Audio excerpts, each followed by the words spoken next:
जय हिंद। मैं रणविजय आप सभी का स्वागत करता हूं आपके अपने न्यूज़ चैनल भारत 18 न्यूज़ पर। छेड़छाड़, महिलाओं पर अत्याचार, बलात्कार, ये सारी चीज़ें हम अपने आसपास सुनते आ रहे हैं और हम ये भी कहते हैं कि महिलाएं जो हैं वो हमारे देश में सुरक्षित हैं। क्या आपको सच में ऐसा लगता है कि महिलाएं सुरक्षित हैं? आज मैं आपसे ऐसी घटना के बारे में बताने जा रहा हूँ जिसने पूरे देश को शर्मसार कर दिया था, पूरे देश के नागरिक की रूह हिलाकर रख दी थी। ऐसी घटना के बारे में बताने जा रहा हूँ। ये बात है 16 दिसंबर 2012 की, जब एक लड़की जो फिजियोथेरेपिस्ट का कोर्स कर रही है, संडे को उसके पास वक्त होता है, वो फ्री होती है, तो वो अपने दोस्त को फ़ोन करती है। उससे कहती है कि एक काम करो, आज हम लोग फ्री हैं तो आज हम चलते हैं कहीं घूमने, मूवी देखने चलते हैं। उनका प्लान बनता है। लड़की अपने घर से करीबन 3 बजे निकलती है और अपने दोस्त से मिलती है।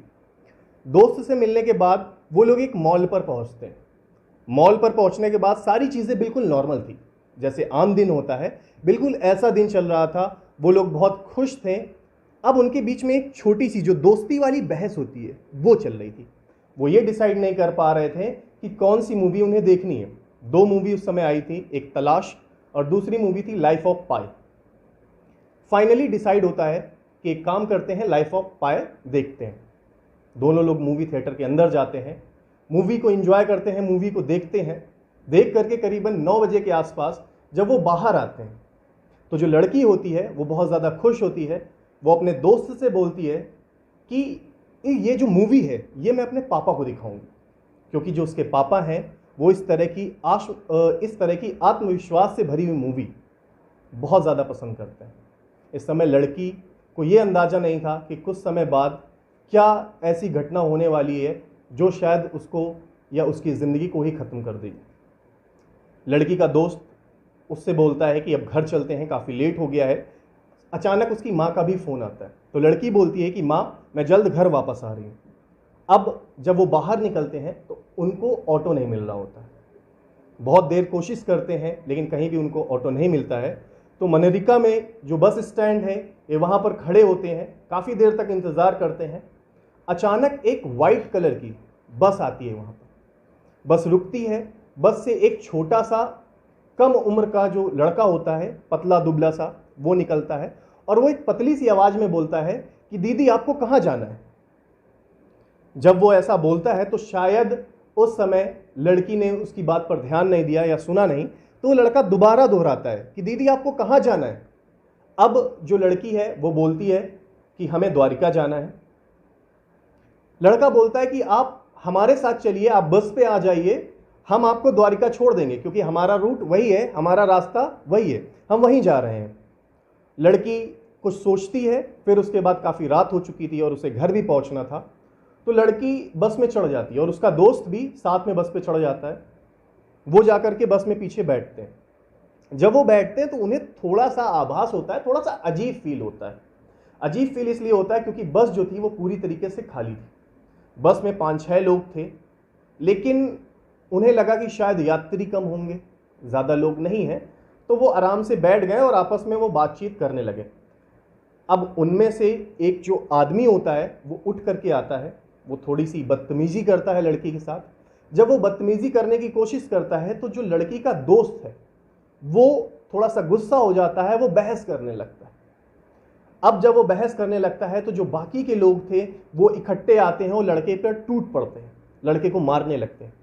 जब वो लड़के को मार रहे होते हैं तब ये पता चलता है कि जो बस में बैठे हुए सारे लोग हैं वो अलग नहीं है, वो एक ही साथी हैं। अब सब लोग मिलकर के लड़के को बुरी तरीके से मारते हैं, उसको पीटते हैं। जब लड़की विरोध करती है, लड़की बचाना चाहती है अपने दोस्त को, तो लड़की को भी मारते हैं। अब एक आदमी जो कि बस में एक रॉड रखी हुई थी, उस रॉड को लाता है और वो रॉड उसके सर पे मार देता है लड़के के। लड़का वहीं मूर्छित हो जाता है, लगभग वो बेहोश हो चुका होता है। फिर वो लड़की को पकड़ते हैं, चारों लोग, 5 लोग जो वहाँ पर थे, पकड़ करके घसीट करके बस के पीछे ले जाते हैं और पीछे वाली सीट पर उसके साथ जबरन करते हैं, उसे मारते हैं, काटते हैं, घसीटते हैं और उसके साथ सब एक एक करके बलात्कार करते हैं। अभी बस चल रही है दिल्ली की उन सड़कों पर, 8 किलोमीटर के दायरे पर लगातार वो राउंड पर राउंड लगा रही है, घूम रही है। लेकिन बाहर जो बस के बाहर के लोग हैं उन्हें यह अंदाजा तक नहीं है कि बस जिसमें लाइट बंद है, जिसमें पर्दे पड़े हुए हैं, उसके पीछे इतना बुरा कांड हो रहा है, किसी को इस बात का आभास तक नहीं। जब वो पूरी तरह से जो उनका वैशीपन होता है, जो उनका दरिंदगी होती है, वो समाप्त हो जाती है, जब खत्म हो जाती है, तो उसमें से एक जो लड़का होता है, जो जिसने उस लड़की को बुलाया था बस रुकने पर कि दीदी चलिए मैं आपको छोड़ देता हूं, नाबालिग लड़का, वो व्हील जैक उठाता है और व्हील जैक ले करके उस लड़की के प्राइवेट पार्ट पर जमकर वार करता है। आप सोच सकते हैं कि एक नाबालिग जिसकी कुछ खास उम्र नहीं है, वो इस दरिंदगी में फंसा हुआ है, इस तरह की दरिंदगी कर सकता है, ये शायद रूह दहला देने वाली बात। अब जब उन्हें ऐसा विश्वास हुआ कि जो लड़की है वो शायद मर चुकी है, क्योंकि वो लहूलुहान थी, चारों तरफ से उसके खून बह रहा था, उसके जिस्म का एक भी अंग ऐसा नहीं था जो शायद उन्होंने छोड़ा हो उन जालिमों ने। जब उन्हें ऐसा लगा कि लड़की मर गई है और व्हील जैक की वजह से जो उसकी आंतें हैं वो तक बाहर आ गई थी, आप उस दर्द को शायद समझ नहीं सकते हैं कि कितने भयानक दर्द से वो लड़की गुजरी थी। अब जब उन्हें ऐसा एहसास हुआ तो उन्होंने, जो लड़का था, डिसाइड किया कि इसको भी मार देते हैं, उसको दोबारा मारते हैं, और जो वहाँ जहाँ वो बस चला रहे होते हैं वहाँ से कुछ दूर पर ले जा करके बस किसी सुनसान जगह पर रोकते हैं। वहाँ पर वो लड़की को बाहर फेंक देते हैं और लड़के को, और जिस अवस्था में उन्होंने लड़की और लड़के को बाहर फेंका होता है वो अवस्था इमेजिनेशन के भी बाहर है। दोनों नग्न अवस्था में पड़े होते हैं, पूरे खून से लथपथ होते हैं। अब जब उन्होंने उन्हें नीचे फेंक दिया तो एक बार कंफर्मेशन के लिए कि इनको ऐसा मारो कि हमारे ऊपर कोई केस ना बने, उन्होंने बस चढ़ाने की सोची, रिवर्स किया गाड़ी को और सोचा कि बस अब इनके ऊपर चढ़ा करके हम यहाँ से निकल जाएंगे। लेकिन किसी तरीके से जो लड़का दोस्त था उसका, उसने लड़की को उस टायर से थोड़ा सा दूर किया और वो रिवर्स करके बस बहुत तेजी में भगा करके वहाँ से लेकर के चले गए। वो भी डरे हुए थे तो उन्होंने वहाँ पर रुकना वाजिब नहीं समझा। अब लड़की के बयान से कुछ चीज़ें पता चली, जिसमें जिस वक्त वो लोग वहाँ घायल अवस्था में पड़े थे, कई लोग वहाँ से निकले, गुजरे, उन्होंने उन्हें देखा भी, लेकिन एक लड़का और एक लड़की नग्न अवस्था में पड़े हुए हैं, तो शायद उन्हें जो उनके अंदर की दया थी, जो इनके अंदर की इंसानियत थी, वो नहीं जागी और उन्होंने उनकी मदद करने की नहीं सोची। लेकिन हमारे देश में, हमारी दुनिया में इंसानियत है और उसका एक जीता जागता ये सबूत है कि एक आदमी वहाँ से गुजरा और उसने उन्हें इन हालत में देखा। उसने तुरंत पुलिस स्टेशन पे फ़ोन लगाया और पुलिस को पूरी जानकारी दी। पुलिस वहाँ पर मौके पर पहुँचती है, देखती है लड़के लड़कियों को नग्न अवस्था में, तो वो कुछ कपड़ों का इंतज़ाम करती है कि उनको, उनके जो शरीर है उसको ढका जा सके। अभी दोनों की सांसें चल रही थी। अब वो पुलिस वाले उन्हें हॉस्पिटल ले जाते हैं। हॉस्पिटल ले जाने पर जो डॉक्टर जब लड़की को देखता है तो उसके ज़ुबान से एक शब्द निकलता है। सबसे पहला शब्द ये था कि मैं क्या करूं इसका, मैं किस किस पार्ट का इलाज करूं। उसने ये भी कहा कि 20 साल के करियर में उसने कभी ऐसा नहीं देखा, इतना बुरा केस उसने कभी नहीं देखा, इतनी दरिंदगी भरा केस उसने कभी नहीं देखा। डॉक्टर तक की रूह कांप गई थी, जो शायद किसी का इलाज करते समय सोचते नहीं, उनका हाथ नहीं कांपता है, उस इंसान की भी जुबान लड़खड़ा गई थी, वो समझ नहीं पा रहा था। फिर उसको एडमिट किया गया, उनका ट्रीटमेंट चल रहा था। इसी बीच लगभग 2 दिनों के बाद मीडिया में जब खबर पहुंची इस दरिंदगी की, तो उन्होंने इसे हाईलाइट किया, लोगों तक पहुंचाया, जनता तक पहुंचाया। और जब जनता ने इन सारी चीज़ों को सुना, तब जैसा आप अभी महसूस कर रहे होंगे इस घटना को सुनकर, उससे कहीं ज़्यादा शायद हमारी जनता ने, उनकी माँ ने महसूस किया उस घटना को। और पूरी जनता, आवाम सड़कों पर उतर आई, मोमबत्ती लेकर के, सिर्फ और सिर्फ एक चीज़ चाहती थी, अपनी बेटी के लिए इंसाफ। उन्होंने कैंडल लेकर के कैंडल मार्च किया। अब जो पुलिस थी उसने अपनी तेजी दिखाई, उन्होंने तुरंत अपनी जो तफ्तीश थी उसको बहुत तेजी के साथ किया और सबसे पहले उन्होंने सीसीटीवी कैमरा देखे। सीसीटीवी कैमरे में उन्हें एक चीज़ थोड़ी सी अजीब लगी कि पिछले 1.5 घंटे से 8 किलोमीटर के दायरे पर एक सफ़ेद बस बार बार चक्कर लगा रही है। अब यहाँ पर उन्हें थोड़ा सा डाउट होता है और वो उस बस के बारे में पता करते हैं। जब वो बस के बारे में पता करते हैं तो उन्हें राम सिंह के बारे में पता चलता है। वो उसे धर दबोचते हैं, पकड़ लेते हैं और उससे पूछताछ करते हैं। उस दौरान उन्हें यह पता चलता है कि 5 और लोग थे जो उस वारदात के समय वहां मौजूद थे, जिनमें से एक जो मुख्य आरोपी हैं वो राम सिंह थे, उसके बाद विनय, अक्षय, पवन और मुकेश, और उसके साथ साथ एक नाबालिग लड़का था जिसकी उम्र करीबन 17 साल कुछ माह की ही रही होगी। वो लड़का भी उस गुनह का गुनहगार था। अब जब ये सारी चीजें चल रही थी, तफ्तीश चल रही थी, जांच पड़ताल चल रही थी, वहीं पर जो हमारी बेटी है वो मौत से लड़ रही थी। उसका इलाज चल रहा था और दिन पर दिन उसकी हालत बिगड़ती जा रही थी। अब 26 दिसंबर को उस बेटी को सिंगापुर के माउंट एलिजाबेथ हॉस्पिटल में एडमिट कराया जाता है, इस उम्मीद से कि शायद हमारी बेटी बच जाए। डॉक्टर अपना पूरा 100% दे रहे थे, पूरी कोशिश कर रहे थे कि वो बचाई जा सके, लेकिन हमारी बेटी मौत से जंग हार गई।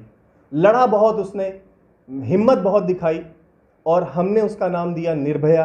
आपने दिया निर्भया। वाकई में वो निर्भय थी। शायद इतने दर्द के बाद, इतनी पीड़ा के बाद, वो जो 14-15 दिन उसने सरवाइव किया, किसी के लिए भी लगभग नामुमकिन है।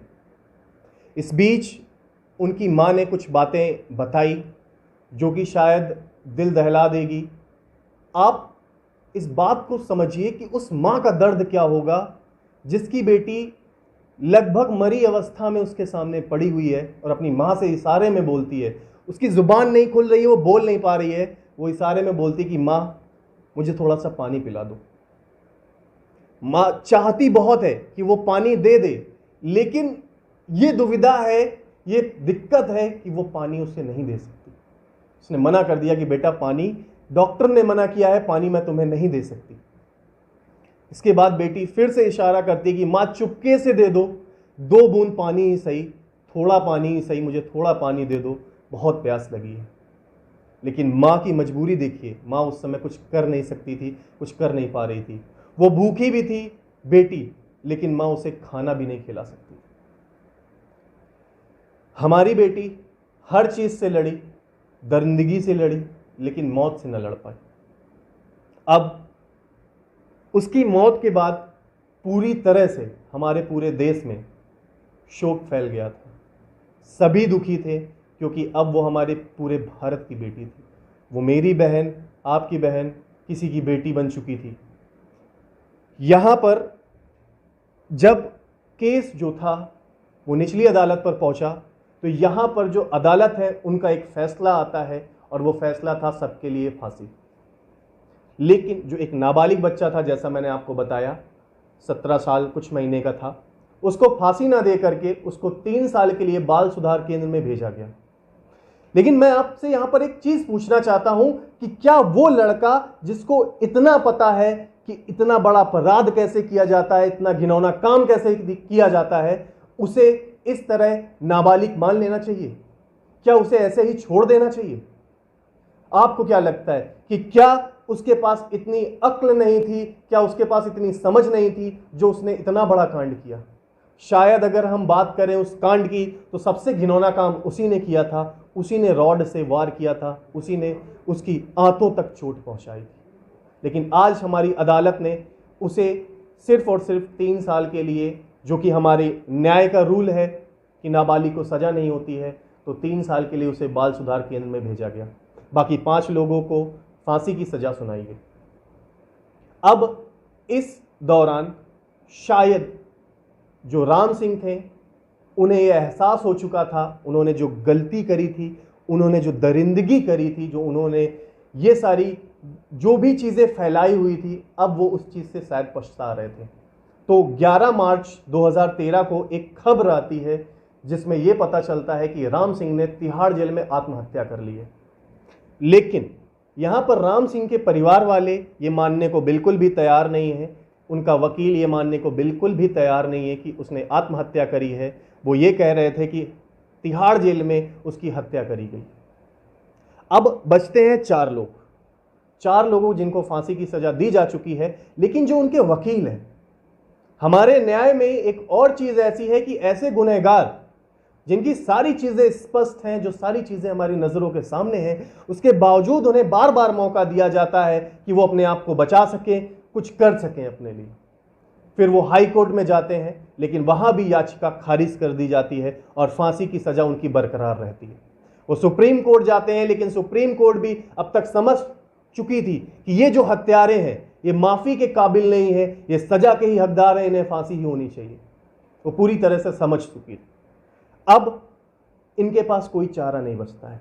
इन्हें समझ में आ चुका था कि अब इनको फांसी होकर रहेगी, लेकिन ये पूरी आखिरी रात तक ये कोशिश करते रहे। इनका वकील कोशिश करता रहा कि शायद फांसी टल जाए, उम्र कैद मिल जाए। लेकिन उम्र कैद, आपको क्या लगता है कि ऐसे दरिंदों के लिए उम्र कैद होनी चाहिए? इन्हें जीने का हक देना चाहिए, जो एक बेटी को इस बुरी तरीके से इस दरिंदगी के साथ मार देते हैं और ये उम्मीद लेकर के आते हैं कि उन्हें सिर्फ थोड़ी सी रिहाई मिल जाए, उन्हें थोड़ा सा मर्सी, दया, उन्हें थोड़ी सी दया मिल जाए। आपको लगता है ऐसा करना चाहिए? मुझे तो बिल्कुल नहीं लगता। खून खौल आता है उनकी बातों को सोच करके, उनकी जो हालात थे, जो जिस हालात को उन्होंने वहां बनाया था, उस चीज को सोचकर। लेकिन अभी भी उनके पास कुछ उम्मीदें थी कि शायद हमें उम्र कैद हो जाए। इसके बाद जो मुकेश था, उसका एक बयान आता है। बयान इतना ज्यादा शर्मनाक था कि अगर मैं आपको उस बयान के बारे में बता दूं तो आप भी ये एहसास कर पाओगे जो इस समय मैं बताने से पहले एहसास कर रहा हूं। उसने कहा कि लड़की ने खुद न्योता दिया। रात के 9 बजे जब लड़कियां बाहर गुजरती हैं, बाहर जाती हैं, तो वो खुद न्योता देती हैं इस तरह के कांड का। अगर दोबारा ऐसा होता है तो दोबारा भी ऐसे केस होते रहेंगे। मुझे बिल्कुल शर्म नहीं आ रही है, मैंने कुछ बुरा काम नहीं किया। यह मुकेश का बयान था। आप सोच सकते हैं उसकी मानसिक स्थिति क्या होगी, उसकी कितनी घटिया सोच होगी जब वो इस सजा को पाने के बाद भी ऐसा बयान देने के लिए रेडी बैठा है और वो ऐसा बयान दे रहा है। अब 14 सितंबर जब इनको फांसी की सजा दी जाती है, इन 4 लोगों को बताया जाता है अब उन्हें फांसी की सजा दी जा चुकी थी, लेकिन जो केस था वो कहीं ना कहीं चलता रहा। जो उनकी मां थी वो अपने घर से अलग हो गई। उन्हें घर की परवाह नहीं थी, उन्हें किसी चीज की परवाह नहीं थी। उन्हें सिर्फ एक चीज चाहिए था कि निर्भया को, जो उनकी बेटी है, जो आज पूरे भारत की बेटी है, उन्हें इंसाफ मिल जाए। आखिरकार 7 साल के बाद वो दिन आ गया जिस दिन उन लोगों को फांसी दी गई। 20 मार्च 2020 को सुबह 5:30 बजे पवन जल्लाद द्वारा इन 4 लोगों को फांसी पर लटका दिया गया। लेकिन एक सवाल आज भी मेरे दिमाग में आता है कि क्या ऐसी सजा के बाद भी जो गुनह है, जो बलात्कार है, वो कम हुए हैं? आपको लगता है क्या वो कम हो रहे हैं? मुझे बिल्कुल नहीं लगता। ये गुनह लगातार चलता चला जा रहा है जस्ट बिकॉज इसका रीजन सिर्फ है हमारी मानसिक स्थिति। हम ये कहते हैं कि हमने लड़कियों को फ्रीडम दिया है, महिलाओं को पूरी तरह से आजाद कर रखा है, और उसी जगह हम ये कहते हैं कि लड़कियों को बाहर नहीं निकलना चाहिए, रात में 8 बजे के बाद उनको घर पे रहना चाहिए। तो ये कैसी फ्रीडम है? ये आप अपने आप से सवाल पूछिए कि क्या हमने उन्हें पूरी आज़ादी दी हुई है? क्या उन्हें हमने बराबरी दी हुई है? कहते तो हम बहुत कुछ है, लेकिन क्या हमने कुछ महिलाओं के लिए किया हुआ है? ये आज भी एक बहुत बड़ा सवाल है। तो इसी के साथ मैं अपनी ज़ुबान को आराम देता हूँ, विराम देता हूँ, और ऐसी ही कहानियों के लिए, ऐसी कहानियों के तथ्यों को जानने के लिए जुड़े रहिए भारत 18 न्यूज़ से। मैं आपका दोस्त रणविजय। धन्यवाद।